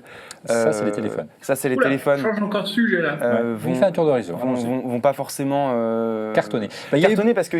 Alors, je me souviens, après la keynote, tu m'avais dit « Ah, c'est génial, regarde, j'y arrive. Ces téléphones se transforment en PC, tu branches un clavier et une souris, ça devient un PC, c'est génial, c'est génial. » Bon, ça a fait pchit, hein. Je ne sais pas, vous avez vu, les gens ne sont pas précipités en réalité d'acheter des ordinateurs pour se balader là-dessus. Le vrai enjeu pour Microsoft... Ça n'a pas fait pchit, Olivier. Bah bon. Si tu parles bien des 950 et de la fonctionnalité Continuum. Oui, on parle de ça. Ouais. La fonctionnalité qui permet... C'est disponible depuis une semaine ou 2 semaines. Non, pchit au sens, oui, mais au sens que les gens n'ont pas arrêté d'acheter des PC. On se dit, je vais acheter un téléphone et je vais le transformer en PC. Ah, mais c'est pas nécessairement le but de Microsoft. Le vrai enjeu pour Microsoft, en clair, c'est de convaincre les éditeurs, et tu le disais en préambule de cette émission, même je me demande s'il ne disait pas la semaine dernière, je ne sais plus, on a force d'aligner les enregistrements, je ne sais plus où on en est, à savoir qu'il faut convaincre les utilisateurs, les développeurs d'applications à développer sur Windows. Il y a du boulot encore. Il y a énormément de travail et Microsoft n'est pas bon sur ce qui était pourtant une de ses forces historiques, c'est-à-dire justement les développeurs. Aujourd'hui, je le disais encore récemment, le Windows Store, avec Windows 10, il est toujours en jachère. Il n'y a pas de killer app, il n'y a pas de développement particulier qui te donne envie d'utiliser Windows Store plutôt qu'autre chose. Et aujourd'hui, pour en revenir au Lumia 950, les produits sont sortis, et là Microsoft arrive à les sortir en Europe, sont décevants tant en termes, décevants.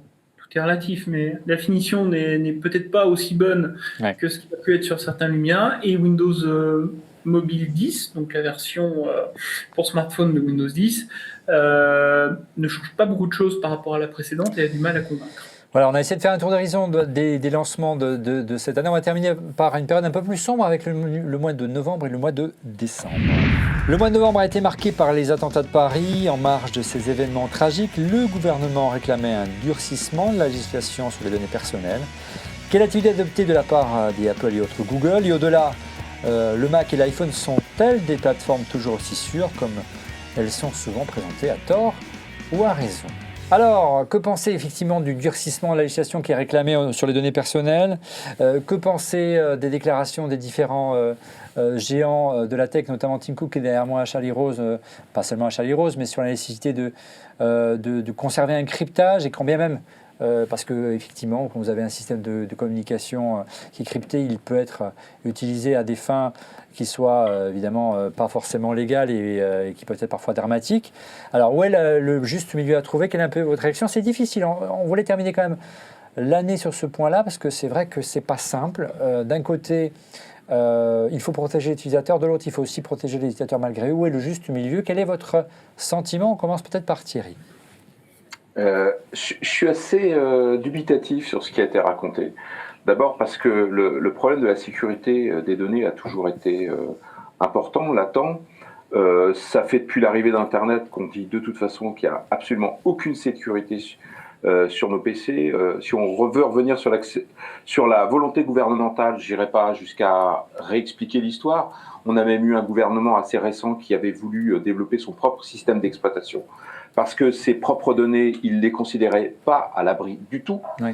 Ce qu'a révélé Snowden, c'est quelque chose qu'on raconte sous le manteau depuis la fin des années 90. Et je rappelle que la standardisation de l'informatique, notamment avec Microsoft, a été d'une grande aide pour aider certains organismes à pouvoir aller fureter sur vos machines. Donc quand on revient aujourd'hui sur le fait de vouloir réouvrir les données, là j'ai envie de dire, c'est un peu léger quand même, parce que ah bon, les données étaient déjà sécurisées? J'ai du mal à le croire. Donc aujourd'hui, on dit ça parce que ça fait du bien. Effectivement, on a besoin de réconcilier tout le monde avec le fait qu'il faut être transparent. Oui. Et je pense que tout le monde doit l'être. Parce que quelqu'un qui n'est pas transparent aujourd'hui, c'est quelqu'un de suspect. Mais rassurez-vous, vous êtes transparents tous. Julien, ta réaction par rapport à ce problème assez épineux, c'est le moins qu'on puisse dire? Je suis mal à l'aise pour réagir là-dessus. Je pense que, c'est pas aux GAFA, Google, Apple, Facebook, etc., de trouver ou d'apporter une solution au problème. C'est au monde politique, c'est à la société elle-même de se mettre d'accord, et c'est effectivement de trouver le bon équilibre entre qu'est-ce qu'on veut préserver et qu'est-ce qu'on veut contrôler. Et je pense que ça peut donner lieu à des débats infinis. Le Patriot Act à l'américaine nous a démontré son efficacité ou son inefficacité selon les points de vue. Et je pense juste, alors pour terminer, parce qu'on pourrait en parler des heures, pour rebondir sur ce que disait Thierry, la transparence, oui. La sécurité par l'obscurantisme, en quelconque manière, je n'y ai jamais cru. De ton côté, Paul, ton avis? On sait qu'on a beaucoup pointé du doigt, au-delà des GAFA, qu'il y a aujourd'hui des outils de communication cryptés, on pense au réseau Tor notamment, qui centralise pas mal d'attaques issues d'Internet, et donc c'est très difficile d'y accéder. Est-ce que tu peux, et toi c'est intéressant parce que tu appartiens à cette génération Internet, est-ce que tu penses qu'Internet doit être une zone entre guillemets de non-droit, où finalement un équilibre naturel peut s'instaurer? Au contraire, de temps en temps, il faut siffler la fin de la partie. Je pense qu'Internet sera toujours, d'une manière ou d'une autre, une zone de non-droit, étant donné l'étendue du réseau aujourd'hui et toutes les manières qu'il y a de s'y cacher et de créer des choses. Et d'un certain côté, heureusement, de l'autre, non. C'est très intéressant qu'on parle de ça parce que les GAFA, comme vous dites, ont été sous le feu des projecteurs à ce moment-là, et notamment Apple, puisque certains gouvernants ont trouvé malin de dire que iMessage était beaucoup trop crypté et que c'était un service dont l'utilisation était recommandée aux terroristes. De mon côté, plus personnellement, en philosophie, c'est des problématiques qui nous intéressent beaucoup et sur lesquelles on travaille, puisque où est la frontière entre sécurité et liberté? Il y a cette très belle phrase de Benjamin Franklin qui dit ceux qui sont prêts à abandonner un peu de sécurité pour un peu de liberté n'auront ni ne méritent ni l'un ni l'autre, et je suis assez d'accord avec ça. Donc aujourd'hui, je rejoins aussi l'avis de Julien. Je pense qu'il faut que ce soit encadré, mais de là jusqu'à aller à demander des backdoors, ou comme l'ont fait certains gouvernants, l'interdiction des Wi-Fi ouverts, du réseau Tor, pour pouvoir... Ça, je pense pas qu'on a... Ça a été démenti depuis, mais aller jusque-là, non, ça clairement pas. Et on sait très bien qu'en plus, Julien le rappelait, les mesures du genre Patriot Act ou plus proche de nous, loi renseignement, sont d'une inefficacité assez prouvé. Ouais. Et il ne faut pas que ce soit effectivement l'occasion, parce qu'il y a eu des horreurs, qu'on fasse n'importe quoi. Dernière chose, concernant plutôt un sujet plus terre-à-terre, à savoir quid de la sécurité au quotidien des utilisateurs. Ça semblait intéressant aussi de terminer sur ce sujet-là, sur Mac comme sur iPhone ou iPad. Le Mac, pendant des années, était recommandé, et même c'était un argument de vente d'Apple qui affirmait qu'il n'y avait pas de virus sur Mac. Cet argument a un petit peu disparu. On a vu beaucoup de failles de sécurité cette année, Paul, se multiplier sur OS X. Beaucoup de failles de sécurité aussi du côté d'iOS. Et puis des bugs. On croyait qu'iOS était infaillible. Et puis on a vu qu'il y avait la possibilité d'installer des malwares via un kit de développement. Xcode Ghost. Voilà, merci de m'aider. Bref, où est la vérité? Comment trouver le juste milieu? Faut-il vraiment avoir peur? Est-il vraiment en sécurité? Moi, c'est la première question qu'on me pose quand quelqu'un switch sur Mac. Y a-t-il des virus sur Mac, oui ou non? Il n'y a pas de virus sur Mac, par contre il y a des malwares, ça c'est vrai, et le Mac n'est pas plus sécurisé. Le Mac a en fait été épargné parce qu'il avait une part de marché ridicule. Bien sûr. Et il y a un chercheur en sécurité qui disait quelque chose de très marrant et très vrai, il disait « Rentrer dans un PC sous Windows bien protégé, c'est comme rentrer dans Fort Knox, donc il y a du défi. » Il dit « Rentrer dans un Mac sous OS X, c'est comme taper à la porte d'une ferme de campagne, donc finalement il n'y a pas vraiment d'intérêt. » Oui. Ça va déranger personne surtout. Voilà, donc à l'époque, voilà. Le Mac, on réveillait personne exactement. Voilà. Le Mac a été épargné. Par contre, pour iOS, on sait qu'il y a des cryptographes qui s'y sont intéressés et tout. Visiblement, Apple a réellement, et Snowden a même fait des déclarations dans ce sens-là, si on peut lui accorder un quelconque crédit aujourd'hui, et je pense qu'on peut le faire, en disant que pour iOS, Apple avait très bien fait les choses. Voilà. Donc OS 10, on verra. C'est un OS qui semble sensible. Encore une fois, la parade qu'avait trouvé pour installer un malware sur l'application iOS, c'était que le kit de développement était vérolé. Voilà. Beaucoup de développeurs chinois, plutôt que d'utiliser l'outil de développement officiel d'Apple, le télécharger sur un réseau local, sur un réseau internet parce que les serveurs d'Apple sont nuls en Chine, donc on met des jours à télécharger Xcode. Voilà, et donc ils croyaient utiliser l'outil officiel. En fait, c'était un outil qui devait rouler, qui installait à leur insu un malware dans leur propre application au moment de la compilation. Messieurs, votre réaction de votre côté justement à un petit peu cette image d'Épinal, comme quoi le Mac est préservé, qu'iOS est aussi bien protégé, plus protégé qu'Android. Quelle est votre réaction? Ce sera le mot de la fin ce soir. Allez, assez brièvement, merci. Ouais, je pense que Apple a été relativement épargné malgré tout. Que leur politique de sécurité et de correction des bugs sur iOS et macOS X n'est pas adaptée aux dangers du monde réel. Par rapport à ce que tu connais sur Microsoft, hein, c'est ça? Oui, bien sûr. Ils mettent beaucoup trop de temps à corriger des vulnérabilités ou des failles qui sont documentées et connues de tous. Ce n'est pas normal, ce n'est pas acceptable. Mais pour l'instant, Apple a eu relativement de chance parce qu'ils n'ont pas connu la tempête ou les tempêtes qui se sont abattues sur Microsoft à l'époque de Windows XP et qui ont obligé Microsoft à tout geler en interne pour revoir leur code. Et je pense que macOS X, plus qu'iOS, effectivement, a de la chance pour l'instant de ce côté-là. Oui, ils ont loupé quelques catastrophes. Bon, très bien, c'est intéressant. De ton côté, Thierry, pour conclure. Pour conclure rapidement, parce que c'est un vaste sujet, c'est que... On va en consacrer l'émission en cours de l'année, rassurez-vous, hein, c'est prévu. Ce qui a été dit, c'est que ce sont des enjeux de cybercriminalité qui sont derrière. Donc, ce qu'a dit Paul est très juste. Hein. C'est le volume qui fait la faille et pas l'inverse. Et puis la deuxième chose, c'est que le virus en tant que tel a été un très très bon business pendant des années. Ça l'est toujours. Pas mal d'acteurs, oui, il l'est encore, mais il l'est de moins en moins, parce que aujourd'hui, mettre un antivirus sur Windows 10, excusez-moi, je sais pas à quoi ça sert. En revanche, se prémunir de certains... Surtout qu'on a rien d'intégrer. Oui, tout à fait. Se prémunir de certains usages, aujourd'hui, effectivement, c'est peut-être un peu plus là qu'est le... Faut pas être paranoïaque non plus. Hein, et puis, sans être paranoïaque, de toute façon, quand on veut maintenant casser quoi que ce soit en termes de sécurité, on sait le faire. Le problème, c'est l'enjeu. C'est quoi l'enjeu? Maintenant, les enjeux, c'est les données. Si les données sont ailleurs, sur les clouds, on l'a vu. Hein. C'est pas forcément les particuliers qui se font hacker. Aujourd'hui, ce sont les grands organismes et puis tous ceux qui stockent de la donnée. Voilà. Donc, et au-delà, le sujet a été déporté. On se fait hacker pour pouvoir vous voler quoi? Des données stratégiques. Donc, il faut protéger, mais protéger vos données stratégiques. Le reste, vous pouvez être un peu plus négligent, mais voilà, c'est aussi simple que ça. Hein. Ce que recherchent les hackers, c'est des données importantes. Si ce n'est pas le cas, vous n'avez rien à craindre. Voilà, nous sommes arrivés au terme de cette émission. On passe tout de suite au résultat de notre concours avec notre partenaire. C'est la deuxième émission de Noël, souvenez-vous, notre partenaire SanDisk. Les 5 gagnants à avoir remporté l'un des 3 Connect Wireless Stick 64 Go et les 2 Xpand Flash Drive 64 Go offerts par SanDisk sont Stéphane Tuison alias @Stéphane Tuison sur Twitter, Serge alias @Stieber sur Twitter, Pierre Dier ou Pierre Dier alias @Pierre Dier sur Twitter, Navarro Chat alias @Navarro Chat sur Twitter et enfin Radkovic Génant alias @JenBostna sur Twitter. Bravo à eux. Il vous faut maintenant m'envoyer votre adresse postale sur olivier@onrefaitlemach.com. Voilà, merci beaucoup à SanDisk de ces beaux cadeaux. Bravo à ceux qui ont gagné. On passe tout de suite à nos coups de cœur. Allez, les coups de cœur, messieurs, les derniers coups de cœur de l'année 2015 en compagnie de Julien Jay de Culbic. Écoute, moi, un coup de cœur assez simple, Apple, pas pour vous faire plaisir, mais... Non.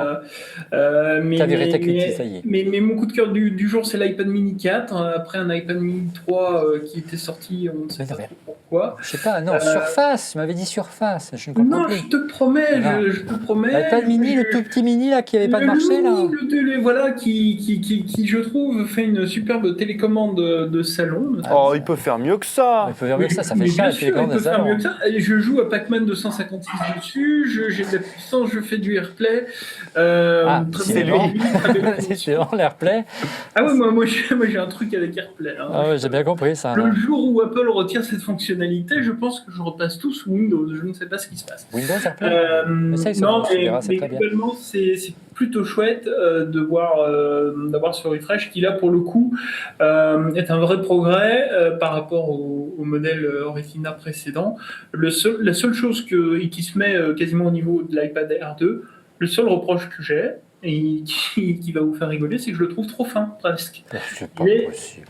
Un produit trop fin. Je le trouve trop fin. On va dire ça à Johnny Hive, tiens. Et je trouve que la cover rouge que j'ai dû racheter parce que la cover de mon ancien iPad mini ne me convient plus.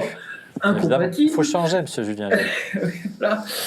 Donc je suis allé effectivement acheter une cover et la cover, et ben du coup, elle est presque trop épaisse par rapport à l'iPad mini qui a vraiment été encore aplati.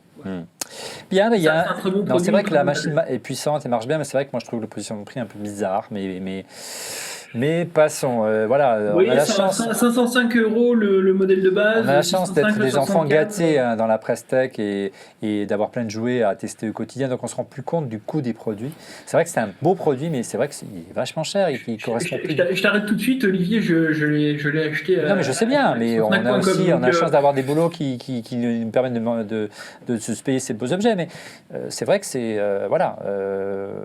quand même assez cher pour une tablette. Mais non, c'est assez cher, c'est très cher, oui. Mais bon, c'est assez intéressant. Surtout pour la capacité de stockage que tu as, qui est non extensible. Donc tu réfléchis bien, est-ce que je prends le 64, le 128 ? Donc tu as vraiment eu un coup de cœur, et c'est le coup de cœur qui a prévalu, comme quoi chez Apple, ça marche vachement bien, ce genre de réaction.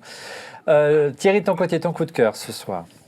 Puisqu'il faut regarder les minutes qui nous restent avant la fin de l'année, il faut penser que pour moi, c'est l'Apple Watch. Non, mais non, dans l'émission précédente, tout le monde a dit que qu'il fallait pas. Mais si, moi j'ai même entendu le mot flop de la part de Rodrigo. Oui, mais Rodrigo, il a je pense, un peu exagéré. Un petit peu violent, Rodrigo. Alors, c'est sûr que c'est le produit le plus compliqué à vendre parce que c'est que des usages personnels qu'on va trouver avec. Il y a des applications qui sont extraordinaires. Il y en a une, par exemple, française, monsieur. Ouais. La SNCF. Oui. Elle est voyager SNCF dessus, c'est extraordinaire. On sait exactement où est-ce qu'on embarque dans son TGV. Oh, mais Air France est très bien aussi. On sait le nombre de minutes qui restent. Enfin, c'est ce qu'on arrive à faire aujourd'hui avec ce qu'on appelle la gestion du temps et les complications sur cet iWatch, c'est prodigieux. Donc, ce que je veux dire simplement, c'est que je déteste les montres. Je n'ai jamais porté de montre, mais maintenant, je ne peux plus me passer de ce machin-là. Alors, peut-être que c'était peut-être une montre qui me manquait, j'en sais rien. Mais en tout cas, tout ce qui est ce qu'on est capable de faire, y compris de regarder discrètement un mail jusqu'au bout avec la version d'Outlook, donc c'est du Microsoft qu'on met dedans. Tu es courageux quand même. Hein. Voilà, je trouve quand même que c'est assez bluffant. Donc, ce sont les usages qui continuent d'évoluer avec la miniaturisation. C'est sûr que la prochaine sera sûrement mieux, et on se surprend aujourd'hui. Je téléphone beaucoup avec ça. J'ai jamais utilisé Siri sauf là-dessus parce que pour une fois, je trouve vraiment des usages. Et voilà, c'est ça un coup de cœur, après tout. Non, mais bien sûr. Mais encore une fois, on lui trouve des qualités et on lui trouve aussi des défauts dans la mesure où tu l'as dit en termes d'applicatif. On a entendu attendu de voir arriver. Il y a quand même de gros ralentissements, on le disait la semaine dernière dans la précédente émission, mais il y a quand même un potentiel et certainement la version 2 sera certainement plus aboutie.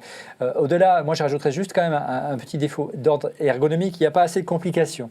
En clair, quand vous avez une application, vous avez l'habitude vraiment de lancer, par exemple si vous êtes fan comme Monsieur X des lampes Philips Hue, vous n'avez pas l'application, il faut regarder sortir de la fonction montre avec le cadran, chercher l'application Philips Hue et vous voyez que moi j'en ai quand même pas mal parce que j'en teste énormément pour le magazine iCreate et voilà, c'est pas vraiment pratique. En termes ergonomiques, il y a encore des améliorations à faire, il n'y a pas que la puissance, même en termes ergonomiques, c'est encore perfectible. C'est là du côté des applications, des développeurs qu'il va falloir trouver la réponse.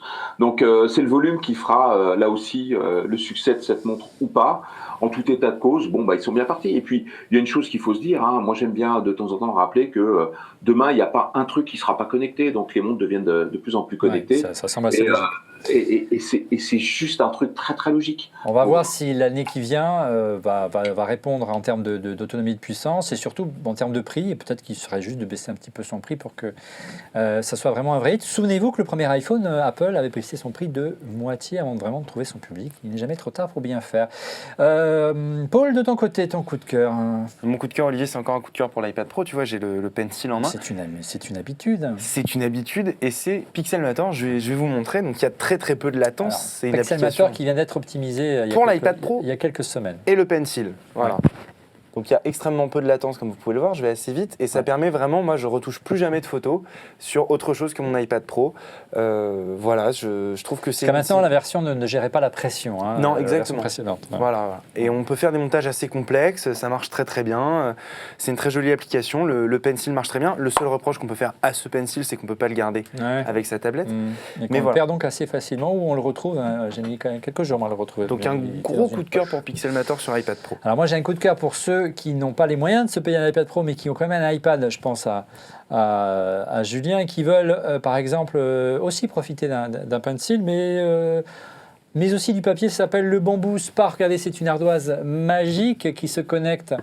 En fait, c'est une sorte de housse dans laquelle vous mettez votre iPad Air et vous avez un carnet sur lequel vous écrivez et toutes les notes que vous prenez sur votre carnet, pardonnez-moi, l'année était longue, croyez-moi, et la journée aussi, elles sont mises en mémoire automatiquement par la Bamboo Spark et elles sont transférées dans une application iOS dans l'iPad et donc vous retrouvez toutes vos notes manuscrites. Pour un étudiant, c'est très pratique. Pour un graphiste, un dessinateur, ça permet de numériser instantanément tous ces roughs, tous ces diagrammes et toutes ces notes. C'est très sympa. Donc c'est Bamboo Spark, c'est Wacom qui fait ça, le spécialiste des solutions de tablette graphique. Et ça marche avec tout type de stylo naturellement, des stylos classiques. C'est pas ça qui fait la différence. Et ça coûte autour des 150 €. Voilà, nous sommes arrivés au terme de ce combienième, Paul Rony déjà 213e épisode d'En refait le Mac. Mais c'est que ça passe vite. Ouais, ça a passé vite. Et puis presque déjà plus de 6 ans maintenant. Merci de votre fidélité tout au long de ces 6 années. Merci à Dailymotion de nous avoir mis à disposition ces beaux moyens de production. L'émission gagne en qualité chaque semaine et en audience. Merci encore à eux. Merci à nos chroniqueurs. Ils ne sont pas là ce soir, mais je pense notamment à Monsieur X, à Cédric, à Rodrigo, à Fanny qui est un petit peu souffrante, on l'embrasse très fort. Et merci également à Julien qui est présent ce soir et à Clubic de nous soutenir chaque semaine. Avec plaisir, Olivier. Bon, on se retrouve très vite. Et puis Thierry, tu es ici chez toi, tu reviens quand tu veux, tu le sais. Mais pas avant l'année prochaine. Oui. Paul, une bonne année à toi. Et puis profite bien de ton iPad pendant l'année qui vient. Eh ben écoute, je vais bien en profiter. Ouais. J'espère qu'on va essayer, on va s'amuser de faire une émission d'ici quelques mois 100% iPad. On va la préparer, la faire, pas la monter. Il n'y a pas encore Final Cut Pro sur l'iPad. On peut essayer avec iMovie, mais ça va être chaud quand même. Certainement. On va essayer de faire un petit délire comme ça. Et puis bonne année à tous pour cette année qui vient. On vous la souhaite bien plus heureuse que celle qui se termine. Et on se donne rendez-vous pour plein de rendez-vous intéressants autour de la tech et autour de Refait le Mac. Et dès le mois de janvier, très vite, vous allez voir. Soyez au rendez-vous, plein de surprises cette année. Merci de votre fidélité et à la semaine prochaine. Au revoir.